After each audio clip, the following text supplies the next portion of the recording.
Kozhikode medical college ആശുപത്രിയിലാണ് നവജാത ശിശുവിനെ ഉപേക്ഷിച്ച് അമ്മ കടന്നു കളഞ്ഞത്. ഇത്തരത്തിലൊരു പരാതിയാണ് വരുന്നത്. കോഴിക്കോട് മെഡിക്കൽ കോളേജ് പോലീസ് അന്വേഷണം തുടങ്ങിയിട്ടുണ്ട്. അഭിജിത്ത് മുഴക്കുന്ന വിവരങ്ങൾ നൽകാൻ ശരിയാണ്. അഭിജിത്തെ, ഈ പോലീസിന്റെ അന്വേഷണത്തിൽ എന്തെങ്കിലും കണ്ടെത്തിയിട്ടുണ്ടോ? ആരാണ് കുഞ്ഞിനെ ഉപേക്ഷിച്ച് പോയതെന്ന് എന്തെങ്കിലും വിവരമുണ്ടോ? ഈ കുഞ്ഞിന്റെ ആരോഗ്യസ്ഥിതിക്ക് എന്തെങ്കിലും പ്രശ്നമുണ്ടോ അഭിജിത്ത്?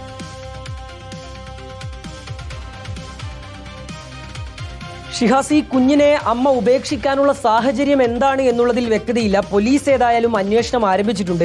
ഇന്ന് കോഴിക്കോട് മെഡിക്കൽ കോളേജിലാണ് ഈ സംഭവം ഉണ്ടാകുന്നത്. ഒരു യുവതി കൈക്കുഞ്ഞുമായി മെഡിക്കൽ കോളേജ് പോലീസ് സ്റ്റേഷനിൽ എത്തുകയായിരുന്നു.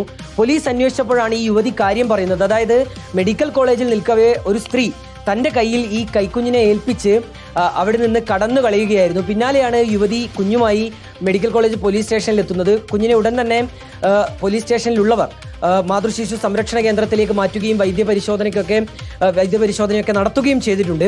ഇതിൽ ഈ കുഞ്ഞ് മെഡിക്കൽ കോളേജിൽ നൽകിയിട്ടുള്ള വിലാസം വയനാട് സ്വദേശിയായ ഷാഹിന എന്നുള്ളതാണ്. അവരൊരു മൊബൈൽ നമ്പറും നൽകിയിരുന്നു. അങ്ങനെ ഈ മൊബൈൽ നമ്പറിൽ ബന്ധപ്പെടാനുള്ള ഒരു ശ്രമം പോലീസ് നടത്തി. പക്ഷേ ഫോൺ സ്വിച്ച് ഓഫ് ചെയ്ത നിലയിലാണ്. നിലവിൽ ഇപ്പോൾ പോലീസ് അന്വേഷണം ആരംഭിച്ചിട്ടുണ്ട്. തുടക്കത്തിൽ സൂചിപ്പിച്ചതുപോലെ തന്നെ എന്തുകൊണ്ടാണ് അവിടെ ഉണ്ടായിരുന്ന ഒരു യുവതിയുടെ കയ്യിൽ ഈ കുഞ്ഞിനെ ഏൽപ്പിച്ച് മാതാവ് അവിടെ നിന്ന് കടന്നു കളയാനുള്ള സാഹചര്യം എന്നുള്ളതാണ് പോലീസ് അന്വേഷിക്കുന്നത്. പോലീസ് നിലവിൽ ഈ നമ്പർ കേന്ദ്രീകരിച്ചും ഒപ്പം ഈ നൽകിയ വിലാസം കേന്ദ്രീകരിച്ചും അന്വേഷണം ആരംഭിച്ചിട്ടുണ്ട്. ശരി അഭിജിത്ത്.